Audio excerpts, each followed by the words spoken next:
Good morning, everyone. Today we are going to talk about domain name system. Okay, you know very well about TCP/IP protocol. The same thing it will implement into the web technology also when you are going to use the web server. It means when you are going to host your application, when you want to run for the users, then you require certain port to be enabled on the server side. So this port by default will be enabled on any of the web server. So this will be communicate with the server and client. So port 21, you are going to use the file transfer access. If you want to access the command prompt, then you are going to use port number 22. That is it's using the PuTTY easily access the complete server. Then if you are going to use email services, then email services will be on the port number 25 and 110. It depends the port number, it is by default on any of the web server. This can be changed because Google port number will be different for Gmail what we are using, and it depends on the all organization.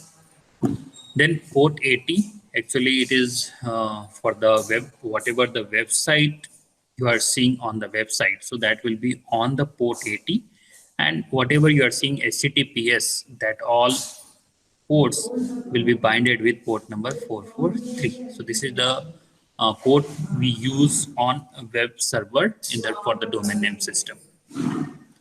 What is IP? That is, you know very well, it's an internet protocol and it is used to identify the destination on the internet. So whenever you are searching google.com, that will be actually it's a destination google.com where it is available. It will search and it will display the result. So what happened, every device connected to the internet, and definitely there will be the IP address, and that IP address, you know very well, it is a numeric code and it is a unique identification for every users. Even if you open your system and either you use mobile data, either you use broadband data, use any data, there will be a IP address of the particular machine, and then you are connecting to the server. You know very well, we have IPv4 and IPv6 generally. Okay, and most of the server will be having IPv4 address, that means to the power 32 address. How it will be there? It's the 4 to 8 bit components, so it will be 32 bits.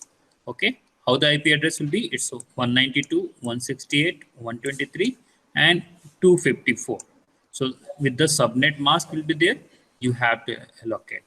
And when you talk about IPv6, so IPv6 will be in there in hexadecimal format. You can see that some numeric and some character are also there. So in this format, your IPv6 address will be there.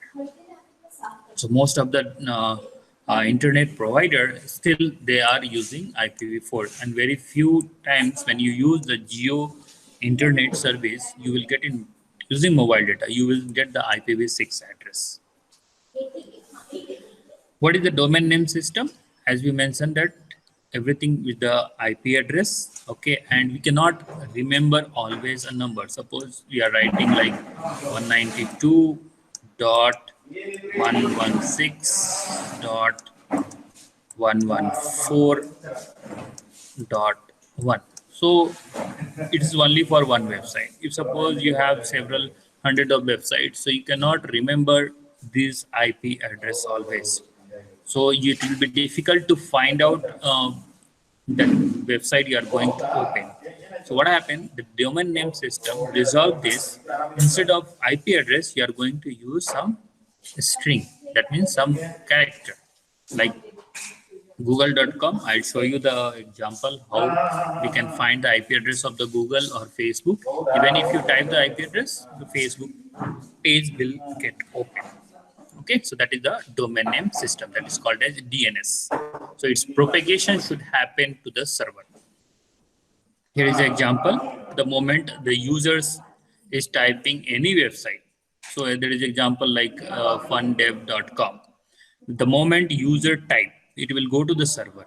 Okay, and the moment it go to the server, that means it will go to the domain name server, DNS.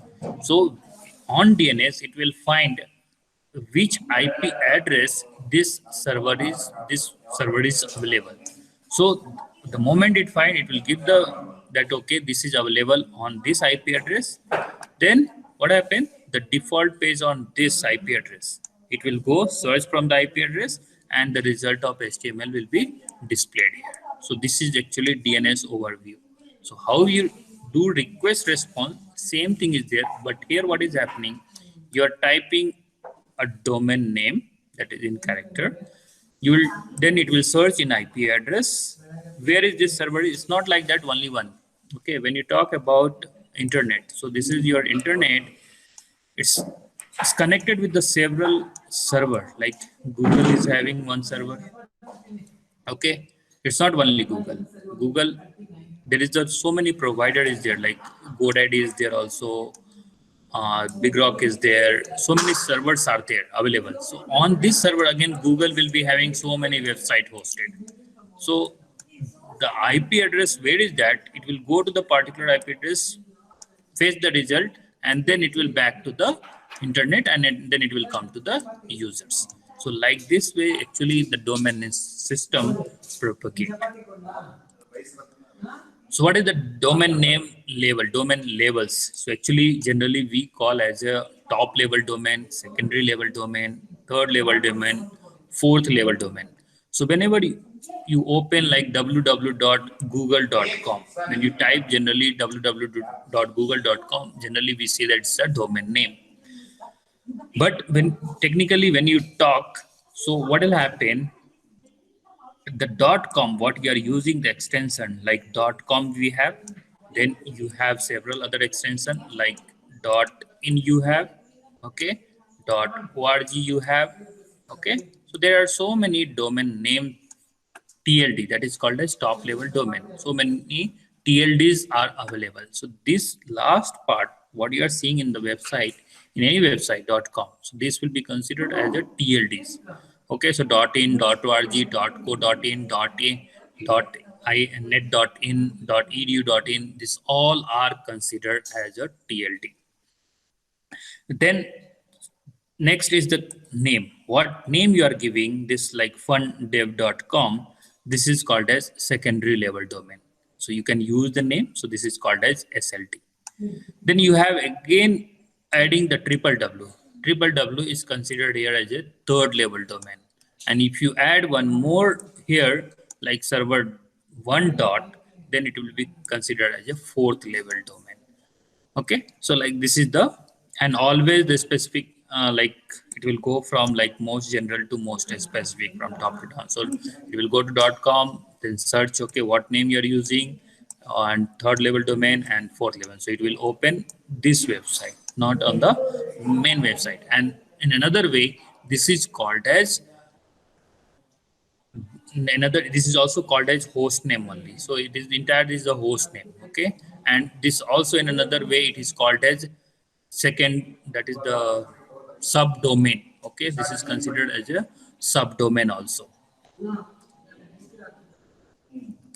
Then when we talk about the URL, okay, so you know very well URL is nothing, whatever you type in the browser, that will be the URL. So you know, so this uniform resource locator, whatever actually you are using, that will be displayed in the browser. You can just check any of the website. When you type the URL, the request will be changed like this as it displayed here. Okay. So in order to allow the client request, okay, the particular resource from the server, then this mechanism you are going to use, and this will be called as URL component. So what is that? The HTTP, you know very well, that is the protocol. Then you have to use the syntax : // then you are going to use domain name, the path where it is that index.php, question mark, that is the what query you have. So you are going to search page number 70. So query string, what is that? On that page, where is the article? So that particular page will get open with this URL component. As I said about the query string, so query string will be covered in the further session when we learning in the PHP session. Okay, and actually that is you are passing the information. There is two way to pass the query. One is the post and one is the get method. Okay, when you use get method, then you will be able to see the what you are submitting into the URL, but in post it will be not there. So there is whatever you are going to use, there will be the key and value pair. So what is the key? Key is another username, and another key you have, that is the password. What is the value you are giving? This name will be considered as a values. So key value pair will be there into the query string. So you can see the example I'm giving question mark username. So username will be considered as a key. That means what you are going to search. I'm going to search username. What username? So data is there, John. And what password you are going to search? That is the another key. The password should be this. Generally, whenever you sign in into Gmail or Facebook, so what is happening actually? There you are passing a query string. So when your username and password match with the database, then only your email or Facebook get opened. That is your query string. Then we talk about the hypertext protocol, HTTP. As I mentioned you that the HTTP protocol establishes TCP connection on port 80. You can change the port 80 also, but by default, whenever you install any server, okay, then it will be going to communicate with port 80.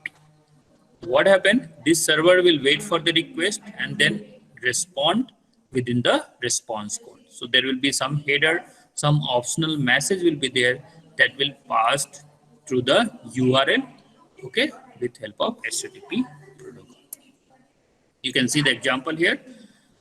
As I said, that is we are giving the request the moment you give the request to the server. Okay. So when you are submitting any request, you can see here I'm using get method. So what is that? Index.html. What is that? HTTP protocol 1.1 version. What is the host name? Host one name is example.com. User agent, that means from which browser you are giving request, that also will be submitted. So whatever you browser you use and search on Google anything, that request is gets submitted to the search engine or to the server that user is visiting from the particular Mozilla or Google Chrome. Okay, what version exactly it will there. So what it is going to accept? It is going to accept text or HTML format or some XHTML, XML. Which language? It is the English. Okay, encoding will be gzip. Okay, then connection it's always keep alive. And what is the cache control? So caching techniques.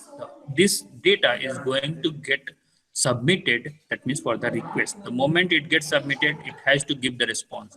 So what happened? You are submitting host name. When you get the response, that means a particular data is available on the server, then it will come the response code. It's called as 200. So 200 means okay, that is available. And what data? Now it will display the data which is you are going to fetch from the server. So this is how actually your HTTP works. Web request, you know very well, as I mentioned that, and while we as a web user might be tempted to think the entire page being returned as a single HTML, but actually it does not happen like that. The fact is that it will load entire data, either it's in form of image, it's JavaScript, style sheet, whatever the thing is there, it will be load on the browser, and then you are able to see the correct layout or correct design on the browser. So when all the files have been retrieved on the page, then only fully loaded for the server. What you see sometimes some website will be not opening. Why it is not opening on your browser on your PC? The problem is that might be there is two possibility. One possibility is either your internet is slow, either the server is slow. There is only these two possibilities. So if your internet is slow, so what happens?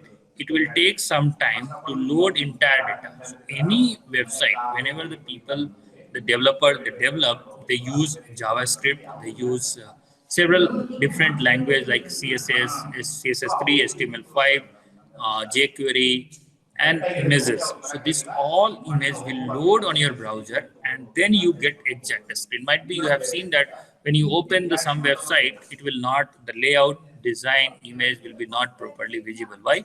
Because that is not loaded correctly. So that is how whenever we give the web request like this way, we get the result. So you can see the example here. The user is going to search any name like vacation.html. What happened? It will go search from the server web.html, vacation.html. It will get loaded on the browser. Again, it is there the style.css. Again, it will search. Again, it will load to the style CSS. Pictures are there. Again, so all together, this step 2, 5, and 7, this all will load on the user browser, and then we will see the result on the browser. That is how actually the browser will be parsing HTML and your request will be passing accordingly. As I mentioned, we have the HTTP request method.